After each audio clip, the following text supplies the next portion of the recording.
係小南啊，我哋又出去玩啦。清明節一共3日嘅年假，去咗一個未去過嘅城市梅州玩下，登上咗五指山，參觀客家博物館，仲有達夫樓同埋千佛寺。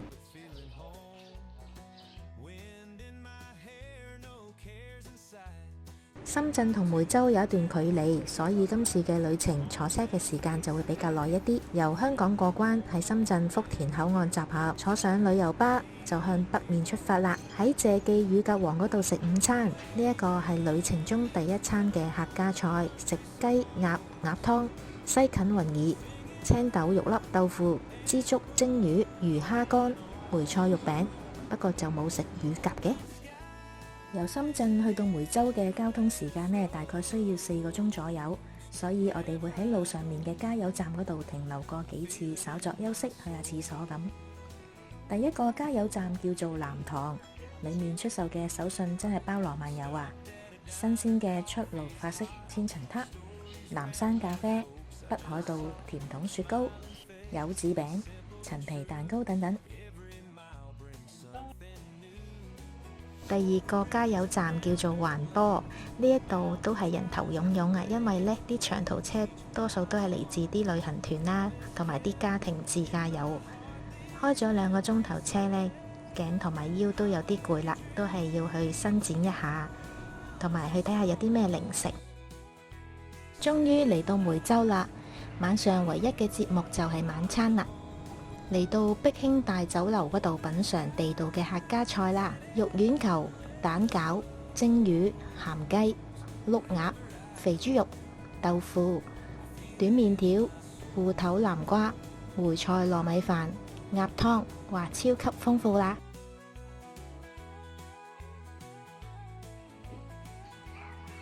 飯後就嚟到維也納酒店嘅3樓嗰度入住，呢一間係一間小型嘅酒店，個位置都唔錯，就喺梅江附近。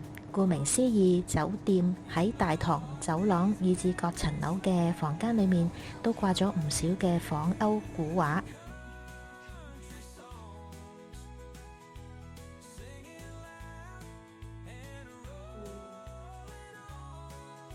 夜晚10點鐘之後就去到酒店附近周圍去行下。首先就嚟到呢一度好地道嘅歐陽煙麵店嗰度，叫咗一個牛肉枸杞菜湯麵啦，同埋一個豬肉蔬菜湯米粉。食完之後就暖粒粒啦。喺十字路口度見到一間零食店叫做糖巢，買咗10幾款糖果餅乾，真係買咗好多嘢啊！第日8點鐘起身就喺酒店嘅7樓嗰間餐廳嗰度食早餐。雖然係一個典型嘅中式早餐，但係好彩佢仲有咖啡同埋炒粉供應。早餐之後就去旅程嘅主打景點五指石風景區嗰度行啦。呢度範圍非常之大啊，位於廣東、福建、江西3省嘅交界。佢嘅面積有成16.8平方公里㗎。朝頭早嘅行程就喺度先行一圈貴妃谷，喺貴妃谷棧道嗰度都行咗個幾鐘頭㗎。遙遠咁觀賞五指石峰嘅前後風景，呢度居高臨下都幾得意啊！五指係由寶頂石、羅漢石、天竺石、降龍石同埋寶蓋石所組成嘅。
完成咗貴妃谷，已經係12點半啦。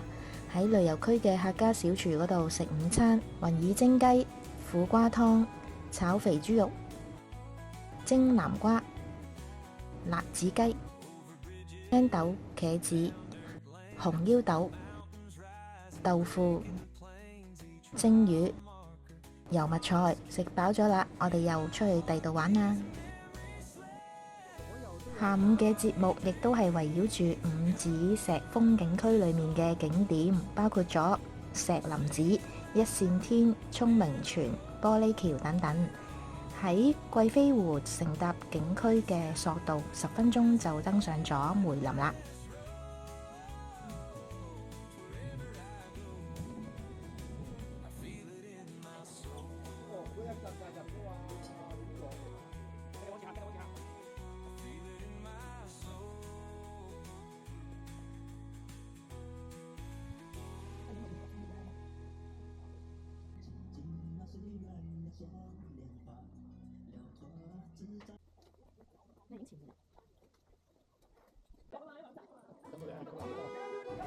最精彩嘅可以講係一線天啦，佢呢條窄窄嘅通道呢，真係可能肥啲都過唔到啊！我哋由下邊望上去，真係好有氣勢啊，真係冇令人失望。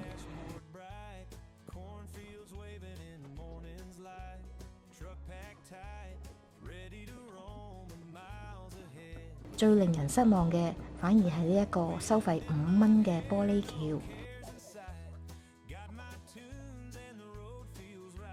嚟到呢個玻璃棧道嘅入口啦，我哋要換嗰個叫做鞋套，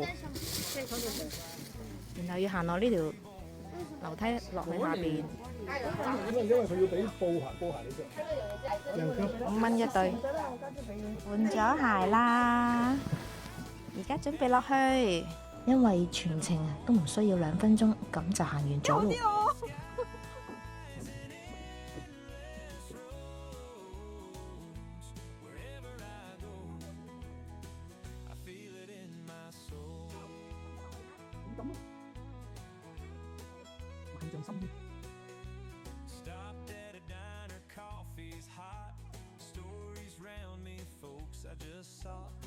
我先應該行得到啦。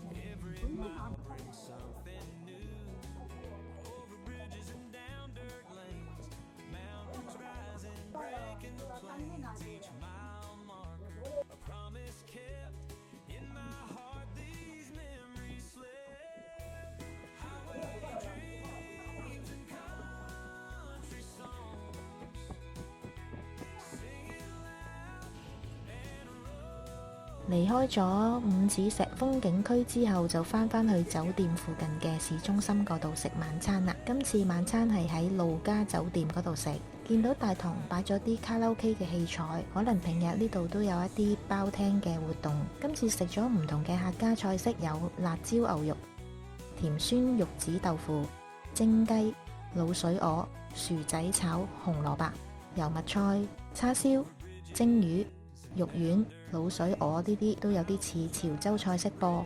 食完飯之後就喺附近嗰度行咗一陣，仲買咗條朱古力雪條嗰度食添。行下見到旁邊有一間美容店，於是就去收夾啦。呢度只需要20蚊人民幣半個鐘頭，呢個收費真係比東門平好多喎，而且個服務仲好好添。行程嘅最後一日，今日嘅行程應該會比較簡單輕鬆啲。我哋食完早餐又出發啦。離開咗酒店之後，就前往第3日第一個景點，叫做客家公園。佢又叫做客家博物館。建於2007年，佢嘅面積達到163.2畝。喺2010年嘅3月20日，全面對外免費開放俾遊客參觀嘅。呢一個景點包括咗梅州大學校長館同埋達夫樓。比起喺香港有關幾個嘅客家文化館呢，佢呢度真係大好多啦。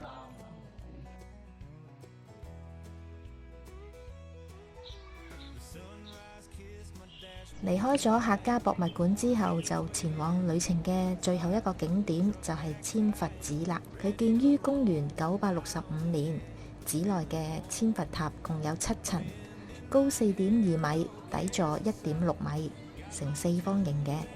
而家已經有150幾位嘅尼僧喺呢一度修行啦。香港亦都有團體曾經嚟呢一個寺嗰度，同埋附近嘅村鎮嗰度參與扶貧同埋捐贈嘅活動。參觀咗多個梅州嘅景點，我哋又翻返去客家公園對面嗰間鴻基酒樓嗰度食旅程嘅最後一餐午膳。